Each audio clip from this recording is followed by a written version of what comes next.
नमस्कार. नुकत्याच मुंबई महापालिकेच्या आणि राज्यभरातल्या सर्व महानगरपालिकांच्या निवडणुका झाल्या. त्याचे निकालही आपल्यासमोर आलेले आहेत आणि त्यात भारतीय जनता पक्ष हा सगळ्यात मोठा पक्ष ठरलेला आहे. त्यांचे 89 उमेदवार निवडून आलेले आहेत. त्यांना साथ मिळाली शिंद्यांच्या सेनेची, एकनाथ शिंदे यांच्या, आणि त्यांचे उमेदवार 29 मिळून जे 114चं 115चं बहुमत, त्यांना 117 मला वाटतं झाले, आता त्यांना बहुमत मिळालेलं आहे. आणि आता महापालिकेची सगळी सत्ता ही महायुतीच्या हातात येणारी निश्चित झालेलं आहे. असं असलं तरी या निवडणुकीमध्ये आपल्याला बरेच काही धक्कादायक प्रकार समोर आलेले आहेत. उदाहरणार्थ बोलायचं झालं तर आज भाजपाने विकासाच्या मुद्द्यावर ही निवडणूक जिंकली. भाजपाने विकासही केलेला आपल्याला माहिती आहे.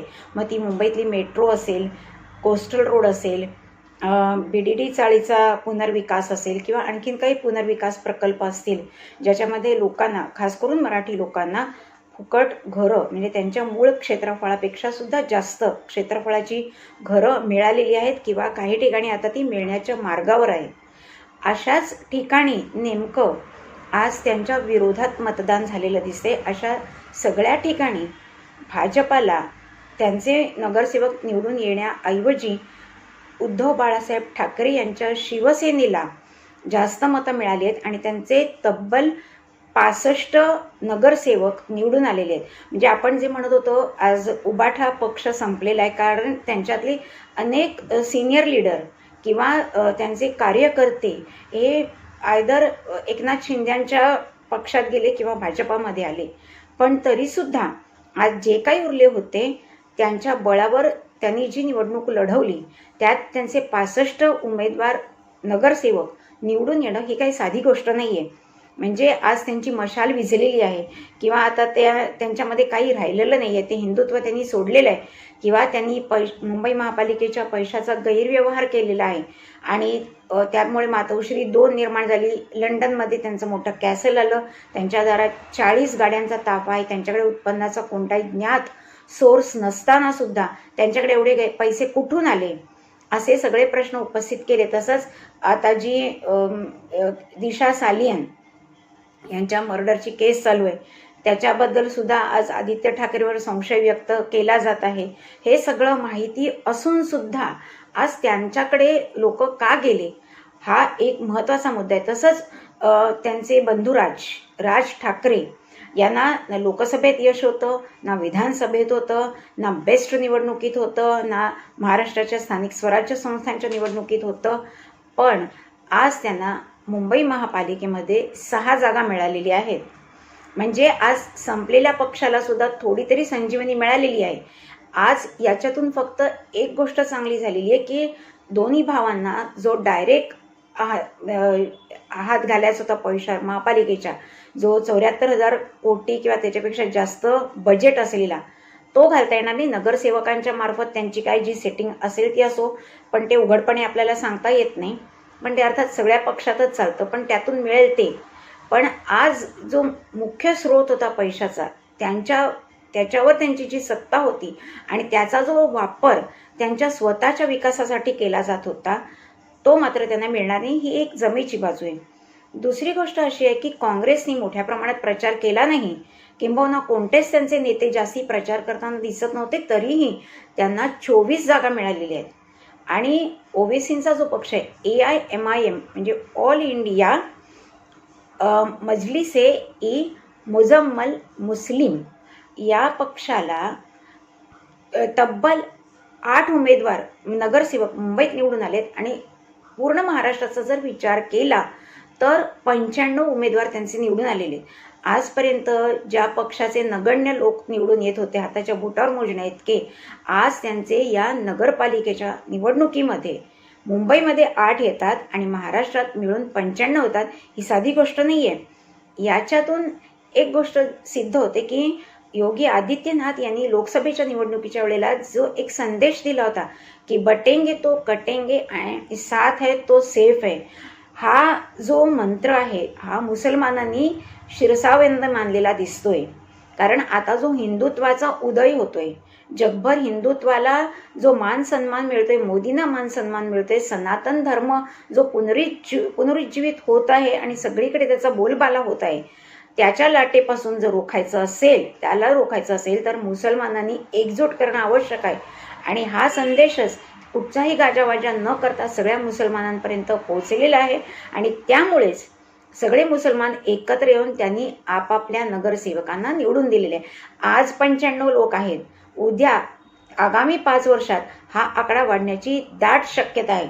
आणि आपले जे बहुसंख्य मध्यमवर्गीय होते, मराठी असतील खास करून मुंबईत राहणारे, त्यांनी मात्र या मतदानाकडे पाठ फिरवलेली दिसते. किंवा ज्यांनी मतदान केले, 50% जेमतेम मतदान मुंबईत झालेलं आहे, तर त्यांनी हे जे म्हणजे आपण लोअर मिडल क्लास म्हणतो त्या लोकांनी, म्हणजे ज्यांचं उत्पन्न फार नाही आहे, 20 ते 25 हजाराच्या दरम्यान त्यांचं आहे, ज्यांच्याकडे बाकी जास्ती उच्च शिक्षणही नाही आहे किंवा काही सोयीसुविधाही नाही आहेत, तर त्या लोकांनी मात्र शिवसेनेला म्हणजे उद्धव बाळासाहेब ठाकरे यांच्या पक्षाला मत दिलेलं दिसतंय. कारण या 2 भावांनी शिवाजी पार्कवर जी सभा घेतली होती आणि त्यात जे अपील केलं होतं की मराठी लोकांसाठी ही शेवटची निवडणूक आहे, आज तुमचं अस्तित्व तुम्हाला टिकवायचं असेल तर आम्हाला निवडून द्या, नाही तर उद्या भाजपा विकासाच्या नावाखाली तुमच्याही जागा गिळंकृत करेल आणि तुम्हाला या महाराष्ट्रातून हद्दपार करेल. आज मुंबईचा विमानतळ सुद्धा तिथे कार्गो फक्त वाहतूक करण्यात येईल आणि मेन विमानतळ नवी मुंबईला जाणार आहे, त्याच्यानंतर तो विरारला किंवा आणखीन 3ऱ्या ठिकाणी अजून एक इंटरनॅशनल विमानतळ उभारलं जाणार आहे.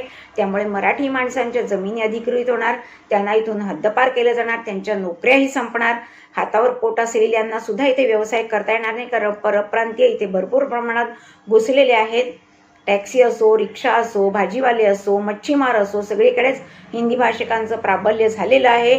आणि त्यामुळेच आज जर हे जे 2 पक्ष मराठीच्या मुद्द्यावर अस्तित्वात आले होते, जे बाळासाहेब ठाकरे हिंदू हृदय सम्राट यांनी स्थापन केले होते, तेच तुमचे खरे मित्र आहेत आणि त्यांच्यातूनच तुम्हाला तुमचं अस्तित्व हे टिकवता येणार आहे. हे जे अपील केलं होतं ते त्यांनी अगदी शिरसावंद्य मानलेलं आहे. आणि त्याच भावनेतून त्यांनी उद्धव बाळासाहेब ठाकरे यांनी हिंदुत्व सोडलं, मुसलमानांना जवळ केलं आणि गद्दारी केली भाजपाशी. किंवा आज त्यांनी जी मोठी संपत्ती स्वतःची निर्माण केलेली आहे, स्वतःकडे कोणत्याही प्रकारचा उद्योग व्यवसाय नोकरी नसताना सुद्धा, किंवा आदित्य ठाकरेंनी जे काही सिनेसृष्टीत जाऊन धिंगाणा घातला होता, किंवा त्यांच्या ज्या काही दारूच्या पार्ट्या चालतात लंडनमध्ये मित्रांसोबत जाऊन त्यांचं जे काही केलं जातं त्या सगळ्याकडे कानाडोळा केला आहे. कारण त्यांना फक्त त्यांचं अस्तित्व महत्त्वाचं होतं. आणि भाजपाने जरी विकास केला असला तरीसुद्धा सर्वसामान्य जो मराठी माणूस आहे, जो निम्नस्तरी आपण म्हणतो लोअर मिडल क्लास, त्यांच्यासाठी किंवा जे मिडल क्लास हुशार आहेत, म्हणजे त्यांची मुलं हुशार आहेत पण त्यांच्याकडे उच्च शिक्षणाला जाण्यासाठी तेवढं आर्थिक पाठबळ नाही, किंवा ज्यांना स्वतःचे नोकरी धंदे सुरू करायचे आहेत परंतु त्यांना आज आर्थिक पाठबळ नाही, अशा लोकांसाठी किंवा सर्वसामान्य महिलांसाठी जी आज महागाई आपल्याला वाढताना दिसतेय, त्याच्यासाठी कोणतीही उपाययोजना केलेली दिसत नाही. लाडकी बहीण योजना आणली, अनेक महिलांना 1,500 रुपये दर महिन्याला मिळायला लागले, पण याच्यात सुद्धा गैरव्यवहार झाले होते. हे खुद्द मुख्यमंत्र्यांनी सुद्धा ॲडमिट केलं होतं की काही पुरुषांनी खोटे फॉर्म भरले होते, काही महिलांनी सुद्धा त्यांची आर्थिक परिस्थिती चांगली असून देखील हे फॉर्म भरले होते आणि अशी बरीच प्रकरणं त्यांच्याकडे आलेली होती. परंतु नेमके याच्यात किती महिलांनी बोगसरित्या हे पैसे मिळवले होते आणि त्यांचं त्याच्यानंतर पेमेंट थांबलं का, आणि मग हे असे किती कोटी रुपये वाया गेले, त्याच्याकडून त्याची रिकव्हरी त्या संबंधितांकडून झाली किंवा नाही, याच्याबद्दल कुठचाही उल्लेख आजपर्यंत केलेला नाही आहे. तसंच सर्वसामान्यांचे जे प्रश्न आहेत त्यांच्या रोजच्या जीवनाशी संबंधित, त्यासंबंधीही त्यांना कुठचंही आश्वासन दिलेलं नाही. केवळ विकास विकास विकास विकासाच्याच मुद्द्यावर आम्ही बोलतो, विकासच आम्ही करणार. अरे विकास तर आवश्यक आहे, याबद्दल काही दुमत नाही, पण सर्वसामान्यांचं पोट आहे ते केवळ विकासाने भरत नाही. आज त्यांना त्यांच्या जीवनात रोजचे भेडसावणारे जे प्रश्न आहेत, मग त्यांची आर्थिक परिस्थिती असो, त्यांच्या मुलांचं शिक्षण असो, किंवा या मराठी लोकांचे जे तरुण आहेत त्यांना रोजगाराच्या संधी म्हणजे पंतप्रधानांचे ज्या रोजगार हमी योजना आहेत किंवा त्यांचे जे ट्रेनिंग प्रोग्राम आहेत त्याच्यातून त्यांना काहीच अजून साध्य करता आलेलं नाही. त्याच्यासाठी महाराष्ट्र शासनाने सुद्धा काहीतरी करणं अपेक्षित आहे, जे अजूनपर्यंत केलेलं नाही आहे. आज शिवसेनेने फक्त वडापावच्या गाड्या दिल्या, या व्यतिरिक्त त्यांना काहीही दिलेलं नाही आहे. कोणताही मराठी उद्योजक त्यांनी पुढे आणलेला नाही आहे किंवा त्याला प्रोत्साहनही दिलेलं नाही. पण आज BJP किंवा एकनाथ शिंदेंची शिवसेना तरी नेमकं काय करते? काहीच करत नाही आहे. आणि त्यामुळेच उदासीनता वाढली आणि म्हणूनच आज जे 50% हिंदू किंवा मराठी बांधव खास करून मुंबईतले या मतदानाकडे वळले नाहीत किंवा भाजपाला मतदान केलं नाही, याचं एकमेव कारण आहे. आज जर अशा काही योजना आल्या असत्या तर भाजपाच्या नगरसेवकांची संख्या ही नक्कीच 100 पार गेल्या असत्या. म्हणजे एकट्या भाजपाला जसं विधानसभेमध्ये घवघवीत यश मिळालं तर तसंच इथे सुद्धा त्यांना 125 नगरसेवक आरामात निवडता आले असते.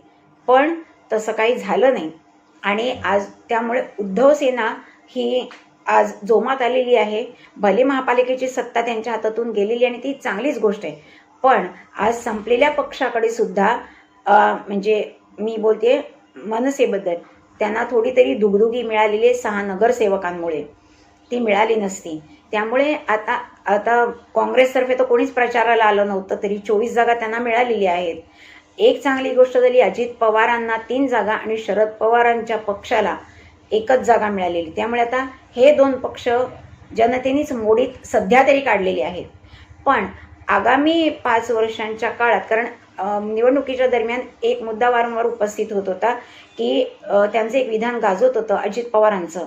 त्यांना जेव्हा प्रश्न विचारला की तुमच्यावर भ्रष्टाचाराचा आरोप झालेला आहे, त्याचं पुढे काय झालं, तेव्हा त्यांनी असं उत्तर दिलं होतं की माझ्यावर ज्या पक्षाने किंवा ज्या नेतृत्वाने भ्रष्टाचाराचे आरोप केले, आज त्यांच्याच सत्तेमध्ये मी भागीदार आहे आणि त्यांच्या मांडीला मांडी लावून बसत, यात काय ते समजा.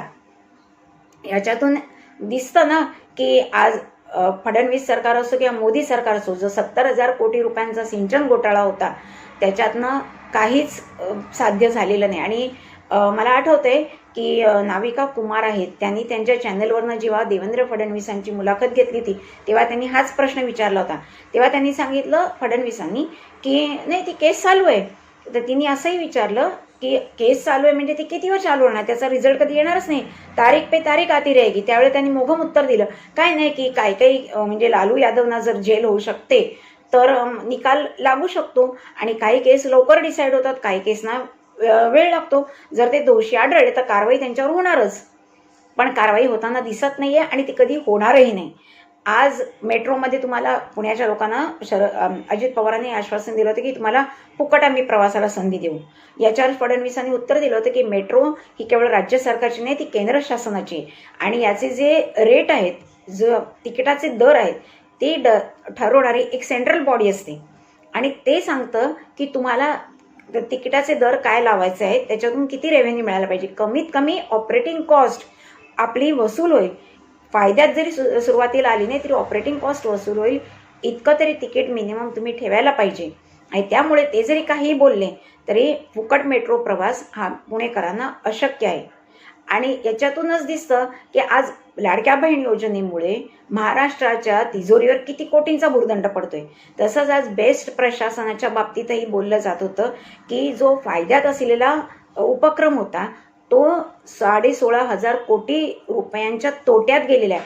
आज बिचारे त्यांचे जे ड्रायव्हर, कंडक्टर, क्लीनर रिटायर होत आहेत, त्यांचं पेन्शन मिळत नाही आहे, ग्रॅज्युएटी मिळत नाही आहे, प्रॉव्हिडंट फंड मिळत नाही आहे.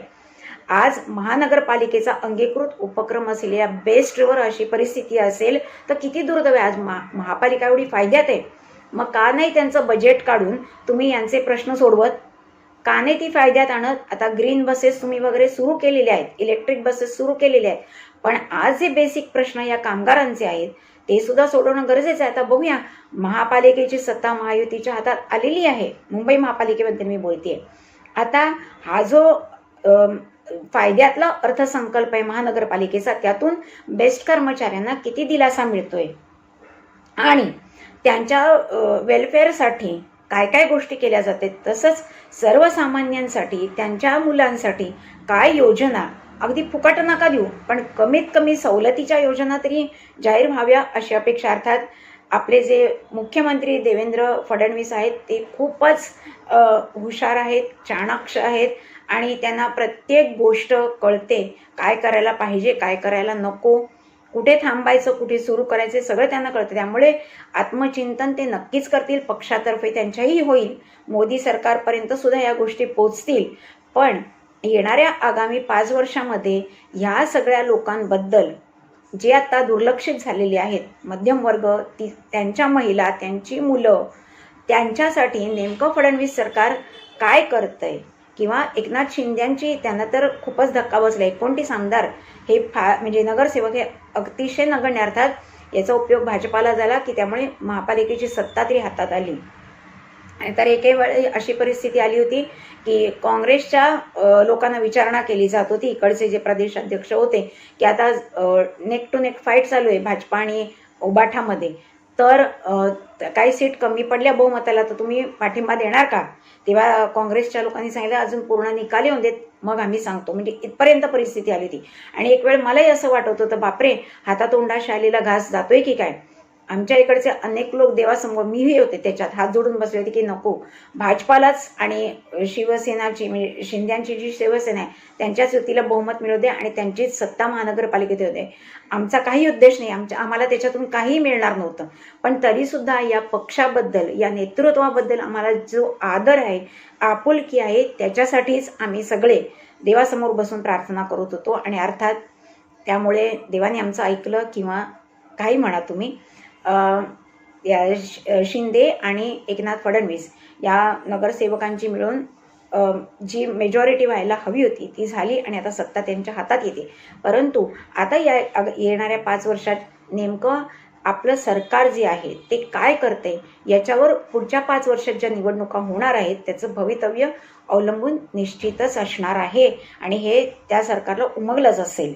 नाहीतर याच्या विपरीतही काही निकाल आगामी 5 वर्षानंतर येणाऱ्या कुठच्याही निवडणुकीत येऊ शकतात आणि ज्याचा धोका हा सगळ्यात जास्त हिंदूंना, मराठी बांधवांना आपल्याला भोगावा लागणार आहे. आणि अशी वेळ येणार नसेल तर सगळ्या हिंदूंनी जे आता झोपून घरी बसले होते, मतदानाला गेले नाही, त्यांनी बाहेर येऊन मोठ्या प्रमाणात कमीत कमी 80% तरी मतदान व्हायला हवं होतं, ते करावं आणि आपली युनिटी जी आहे ती कायम ठेवावी. आणि जे चांगल्या विचारधारेचं, त्यातल्या त्यात कमी भ्रष्ट असलेलं जे सरकार आहे त्यांच्या पाठीशी उभे राहावं, हीच एक सदिच्छा मी व्यक्त करते आणि इथेच थांबते.